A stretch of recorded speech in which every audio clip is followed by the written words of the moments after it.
We have Chuck Davison and Chris Wallace. And Lyle's out on a special assignment, kind of, sort of. He's tournament fishing, so he's probably not going to be in here till tomorrow when we do a special. But today we're going to get into everybody starts off new. And it doesn't necessarily mean new to catfishing. It could be new to trophy fishing, if that's what you want to call it, the bigger boys. And, you know, I've fished pretty well most of my life, and my grandpa used to take me often, and I can remember just being a small fry, you know, going fishing with my grandpa and getting all worked up. And some people just didn't get a chance as a kid to go fishing. Take Justin, a friend of mine, for instance. He never went fishing until his lower 30s, which I was the only one that took him fishing. So him and I do a lot of fishing together and stuff. So I guess the first thing, you know, if you're getting into catfishing, you know, you're doing like table fare, whatnot, and fishing from the bank, and all that stuff. You know, you may not have to have a very expensive rod and reel, and you know, you could go with the Zebco 202s, Zebco 404s, something of that. I would probably upgrade it to 20-pound test, but that's just me. And I don't think. I mean, can you remember when you started fishing, Chuck? Yeah, I started fishing at a small farm pond across from my house when I was 2 and 3 years old. My mom loved to fish, and I'd go across the road with her, and we would fish there. And then I'd always go with my dad crappie fishing when I was 4 and 5 years old. Every chance that he got, we would go out crappie fishing. And then that's when I really got into catfishing, because we would be out drifting for crappie, and I would catch him little catfish here and there on them minnows, and then I just started asking him to take me catfishing. So every chance he got, we would go, you know, catfishing below the dam. We'd fish from the boat or river bank. You know, we would just use large fiddle worms and chicken livers and stuff like that, catching, you know, blues and channels. But I started off young loving catfish. Right. And Fudge, you just got rid of your Spider-Man combo kit, didn't you? My Spider-Man, oh yeah, sure did. Yep. Oh man. So you know, guys, you don't have to go out and spend a lot of money. You can get a combo for about $20 at Walmart. The great thing is if you screw it up by your lack of knowledge, you can always take it back. Good old Walmart, right? And so I guess the next thing you'd be doing is kind of looking at the waters that you want to try to catfish in. And you know, you can find a lot of structure, channel spillways, and things of that sort. What do you think some of the other things you need to look for, Chris? When you're starting off new to catfishing, things you want to look for, I guess, would be depending on what you're fishing for. If you're wanting to target flatheads, and you're new to that, you want to look for, like, say, a tree that's off the, you know, like falling from the bank into the water, or big chunks of rock. You want to be able to, you know, ask questions to anybody if you're new. You know, I mean, if you're around the area and you see somebody that's catfishing, you know, walk up to them and definitely, you know, let them know that you're coming and everything. Don't just sneak up on them or anything. Somebody might pull a gun on you or something, but walk up on them, get to talking to them, and, you know, ask them what they're fishing for, and how they're doing it, and see if you can't just strike up a conversation to see what you can learn from somebody that's already doing it around you. And if you can't find anybody around you, looking online, getting on the forums like Twisted Cat and Catfishing Pro and USCA One. There's tons of catfishing forums out there where you can get a lot of information for starting out. But looking for, when you're first out there looking for stuff on the water, for flathead, you want to find like a tree or any big chunks of rocks. Basically, you got to think of the holes that, or the structure that creates in the water, and those fish sit underneath them and get up into the holes if it's rock or whatever, and they sit there and they're ambush predators, so they ambush bait as it comes by them, or fish or whatever it is, food. So channel cats, I like to look for where you would look for current. If you see current moving in that area, I like to try to hit the current areas in the channels for channel cats. Blues, same kind of thing for blues. But really, it takes getting out and fishing, talking to people, asking questions, but being out on the water and just and doing it is going to teach you a lot yourself. Right. Well, I agree with you totally. And the other thing is choosing the baits. Now, there's nothing that says that you can't put a big old wad of earthworms on there and throw it out and catch fish or hot dogs and certain other things that people use. But mainly fish eat fish. So if you can get some crickets or some little jigs or something like that and take you a little small rod and reel, like an ultralight, catch you some bluegills and chunk some of that up there on them. And when you put them on, the chunk, you need to make sure that if there's a scale on the point of the hook, you need to make sure you knock that off, because if you don't, you're going to be wasting your time out there. But stay away from, in my opinion, stay away from the Rusty's shad and baby shad. As at Walmart, I've done tests with that stuff, and I've not even had turtles to take it off the hook. So that's some nasty stuff. Let's get to a few other species of catfish, guys.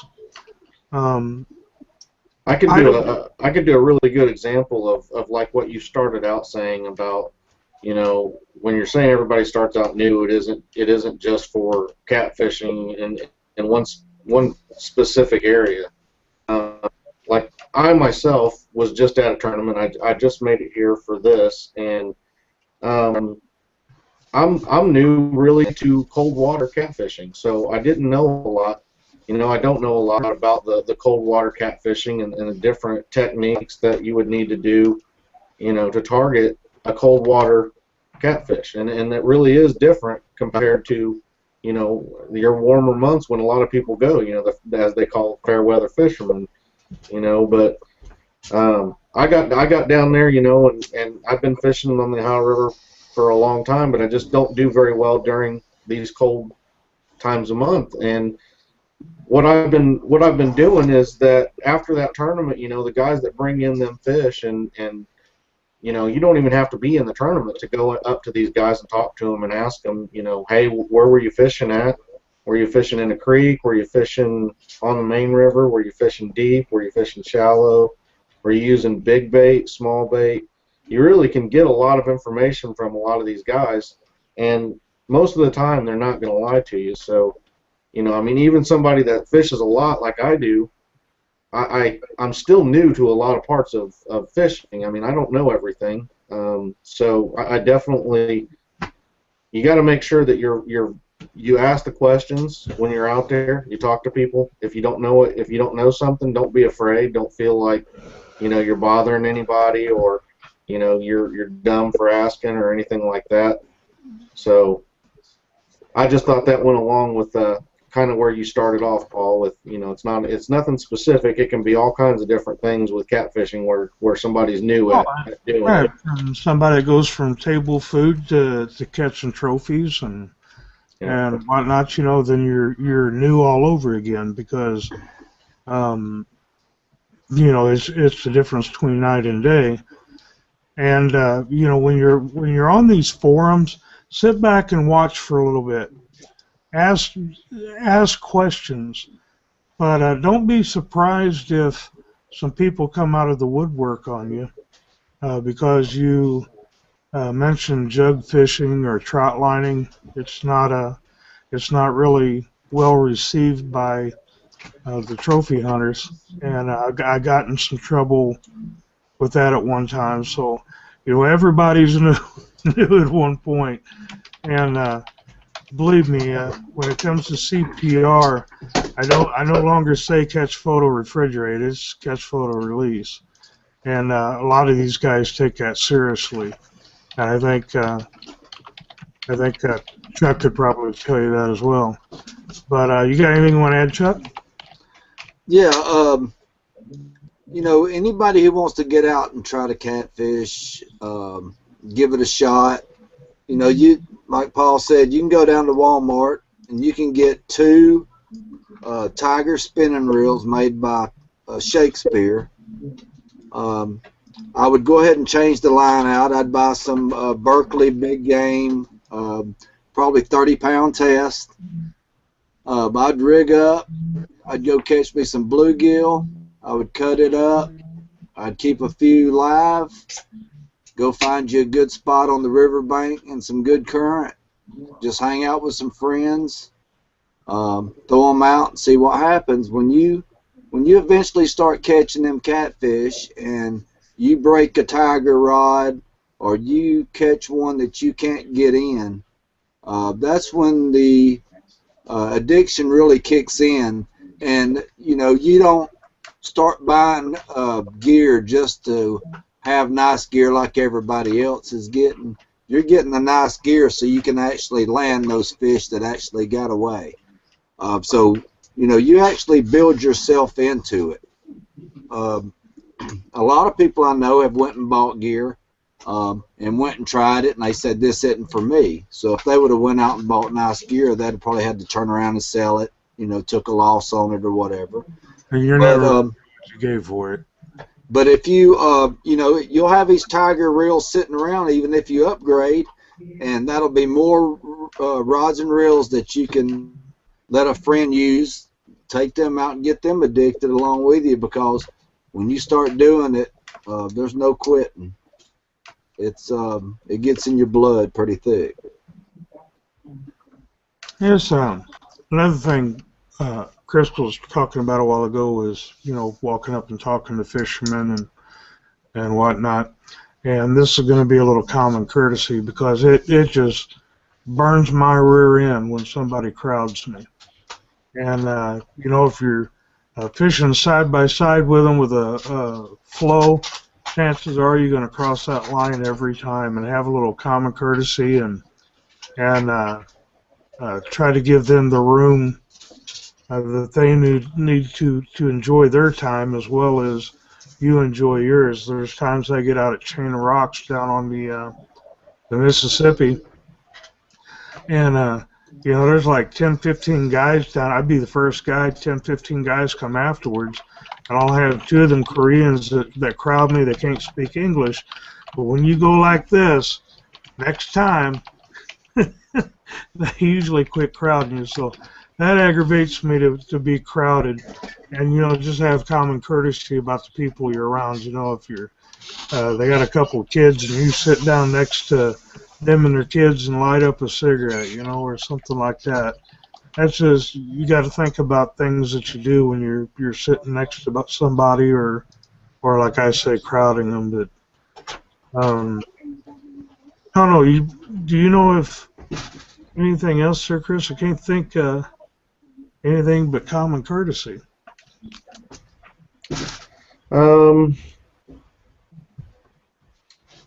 I mean, as far as everybody starts out new, I think that just another reminder to the guys who aren't new, make sure that, if somebody does come up to you and they're talking to you, you don't blow them off, that you try to really, if you want to spread the word of catfishing and make people understand, and do well starting off, that's going to help them want to actually do it longer in life and pass it down to their kids. And the more people that want to do it, the more people that are going to be supporting us to do things like protect the species and get regulations passed in states, and something that, like a father and a son can do together, that they might not have ever thought of, like one, a little kid might be sitting out at the park and see some guy catfishing and walk up to you, and you talk to him and you're rude to him or anything like that, he won't have any interest in doing what he thought he might have, seen you doing, and then if you did,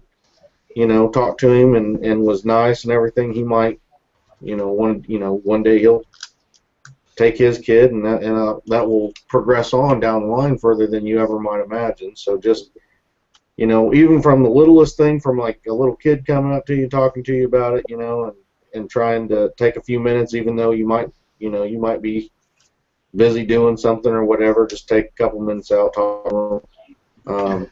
To an adult, a grown man that walks up to you and asks you some questions, and whether you're a tournament fisherman or not, you don't have to give them all your secrets, but you can still be courteous and tell him some things and ask him, what he's wanting to know exactly, and see how you can help him. And, even offering to take people out on your boat with you, or taking them to spots that that are decent without, giving any. I know a lot of people have their, super secret spots, and you don't have to give those away, but you always might be able to, just take somebody out to a spot where they've never been, and then, show them a few things because you're out there with them. So I think that's it. Yeah, I was at a tournament last summer, and I was up there, and there was quite a few kids sitting around watching the weigh-ins and stuff, and some of the tournament fishermen F this and GD that and four-letter word this and that, and we're trying to get people to quit looking at us like a bunch of inbred hillbillies, and try to have a positive spin spin on the kids and stuff. And then in this particular instance, the guy walked off with his kid or his grandkid. I'm not sure which one, but they left. He says, we need to go home. So if you're at a tournament, at least try to watch your mouth for the kids. But catch, photo, or release. I think let Chuck handle this one. Yeah, that's the most important thing here. Like Chris was saying, when people approach you and ask you questions, that's when I get my smartphone out and I show them some pictures of stuff that I catch. Not really too much to brag about it, but to tell them, hey, you see this fish, and this fish, he's still out there swimming. So you got a chance to catch him right now, because I didn't catch him not too far from there. And they look at you like he's still in there, you didn't keep him, and that's your time to spread the word and explain to them how important CPR is. Not everybody's on Facebook. Not everybody goes to forums. So, the regular ordinary fisherman that's out here fishing around your areas that you meet on the riverbank, or that you may approach their boat and, talk out in the lake, that's the time to spread the word, by the word of the river. You get out and, communicate with these guys while they're actually out there fishing. I was fishing on Lake Wheeler last year, right below Guntersville Dam, and I was 50 yards from a boat that had a big fish on, and they caught a big flathead. They didn't have a scale in the boat. I didn't offer mine, but it was over 60 pounds, and I sat there and watched them gaff that fish to get it in the boat. When I seen him get the gaff out, I just kind of, I seen him pull it up in the boat. He pulled it up in the boat by the gills. You know, drinking and everything. Times like that isn't really the time to, go, get on anybody and, tell them they're doing it wrong. There's a right time and a right place to do it. But, if those guys knew better, maybe they just don't care. But, if somebody could have got to them before that, maybe that fish could still be swimming. Yeah. Yeah, and if you're going to CPR a fish, do not hold it by the gill plates. Holding it by the gill plates, you're going to end up messing up his gills. That's the same as just punching us in the suplex, knocking the wind out of you. When you do that, you're going to have issues on breathing. But I think I interrupted you, Dave. Go ahead. Or Chuck. Yeah. Also, if you're down on the rocks below the dam, or you're in a boat by yourself, or you're on the riverbank by yourself, and you catch you a nice fish, and you want to get you a photo of it, and there's no one around to do it, don't kill that fish trying to get that photo. That photo is not that important, and that fish is still in there, and he's going to grow, and you can catch him again and get that photo when he's bigger. And that'll give you a chance to be more prepared next time. There have been lots of times that I've actually got fish to the side of the boat, and went to pull them up in the boat, and I seen it was going to be a bad situation because I was by myself, and I knew I would probably half kill the fish, and the fish would probably half kill me by just wrestling around the boat and trying to get a good look at him and trying to get a photo. If you're out fishing for fun and he's not no big record or something like that, you get him up to the boat and, snatch that circle hook out of the side of his mouth and let him swim on. The sad thing is some of the world record and the state record catfish are usually killed, and that's kind of a bummer to me. But and going back to just like what Chuck was just talking about, just to sort of help new people, I want to talk a little bit about tackle again. Some basics on hooks. There's two main types of hooks, and one is called a J hook. The other is a circle hook. Pretty much the difference in the hooks are a J hook does not have the curvature at the point where you pretty much have to do the traditional setting of the hook, where you pull the fishing pole up and set the hook into the mouth of the fish. The circle hook is designed differently. It's designed to slide to the corner of the fish's mouth and actually hook in a safer spot for the fish to keep it alive after being caught, specifically for CPR, but also what you can do is, instead of setting that hook with the circle hook, you're not actually supposed to set that hook. When you have that rod in your rod holder, or you're sitting it on the bank, you put it on your stick, and you got your Y stick that you got your rod on. You lock that pole down, and when that fish eats that bait on that hook, he will actually set the hook himself. You don't have to do anything. He'll start bouncing that rod tip, and then all you got to do is start reeling that fish in. A good tip that most guys do is, when you start with a circle hook, when you start seeing that rod tip really bouncing hard, you give it a real fast, hard 2 or 3 cranks over just to help set that hook. But you never really do that traditional hook set.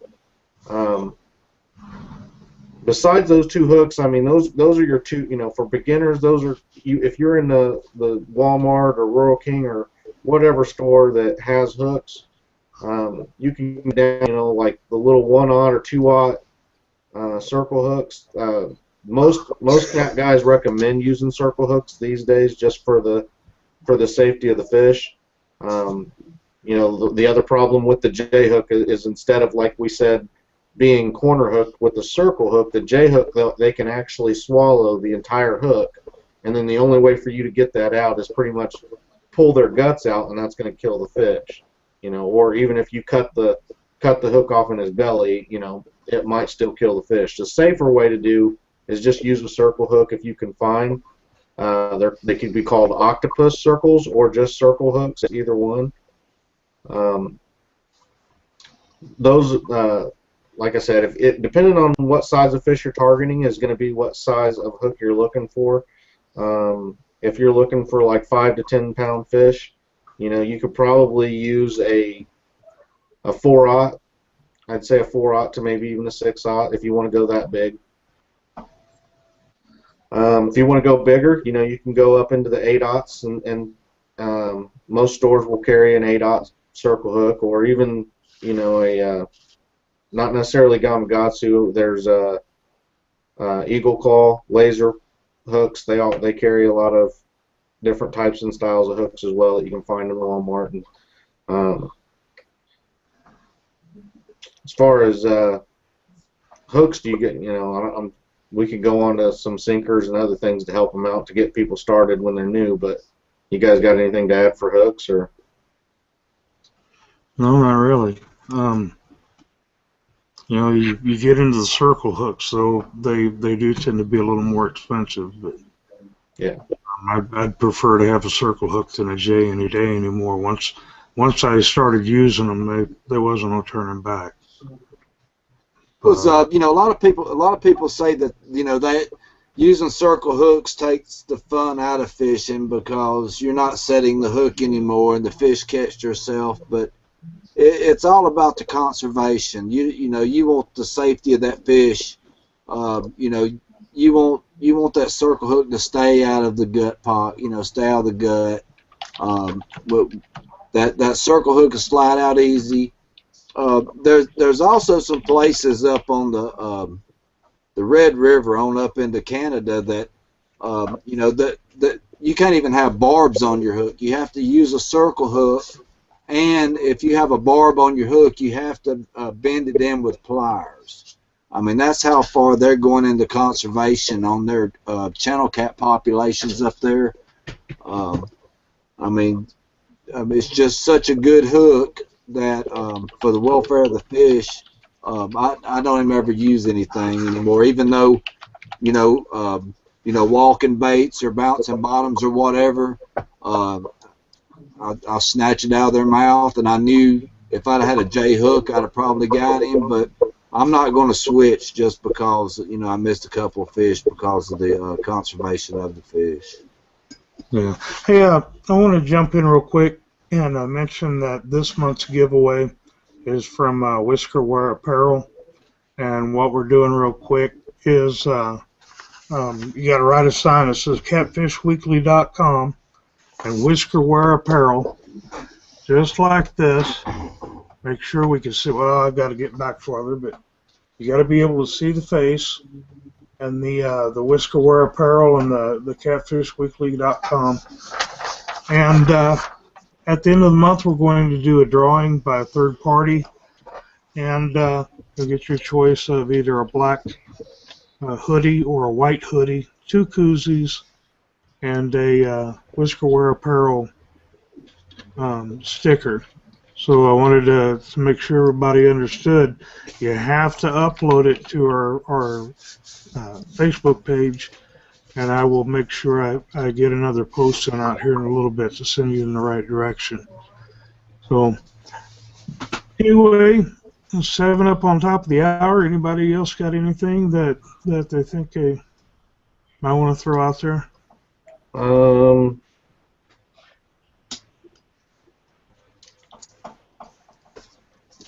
No, like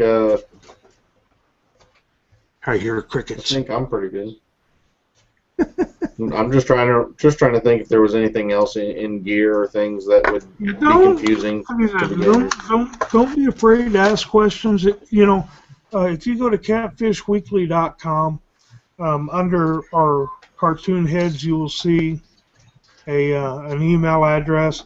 By all means, send us a question. You know, if you want to know something. If we can't answer it, we'll point you in the direction to try to get it answered.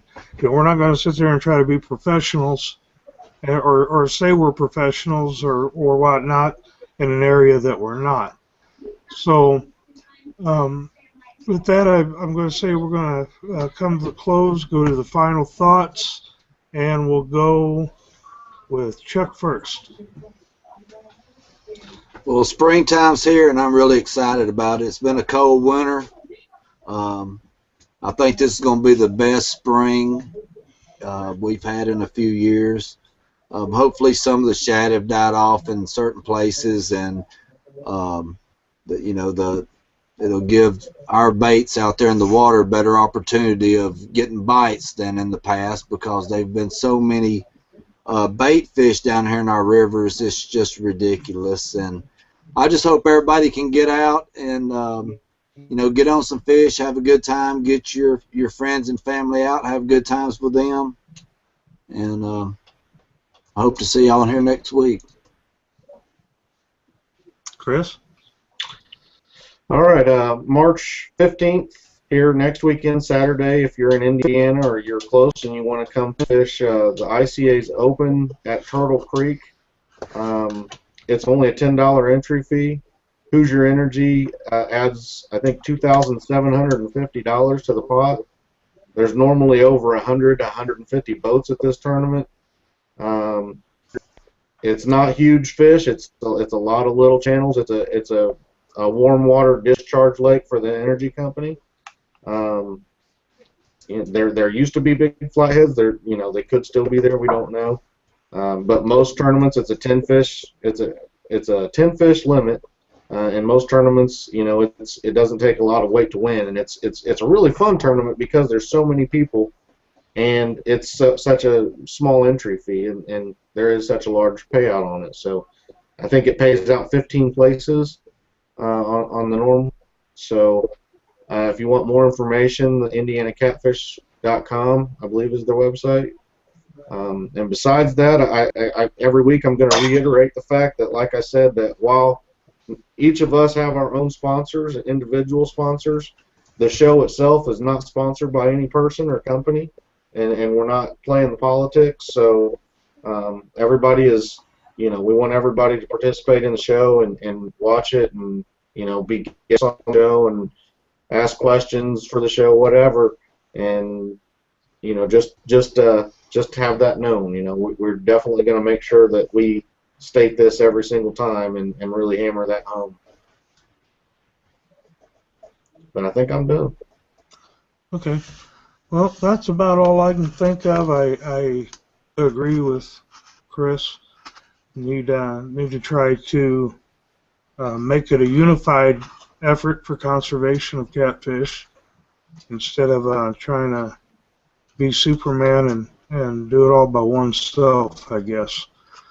But, see, I said this month was Whiskerware Apparel. Get those things uploaded to Catfish Weekly's Facebook page. And April, we got, what, 9 or 18 bottles of Dead Red we're 18 doing? bottles of Team Catfish's Dead Red. Yeah, doing two of those. Yeah, every show, I think, we're going to give away 2 packages, so that'll be a definite month where people will want to participate and be in our chat and be live with us, so that way you can have a chance to get a couple bottles of Dead Red. That's coming all up in April. So anyway, until then, thanks for watching, and we'll talk at y'all later.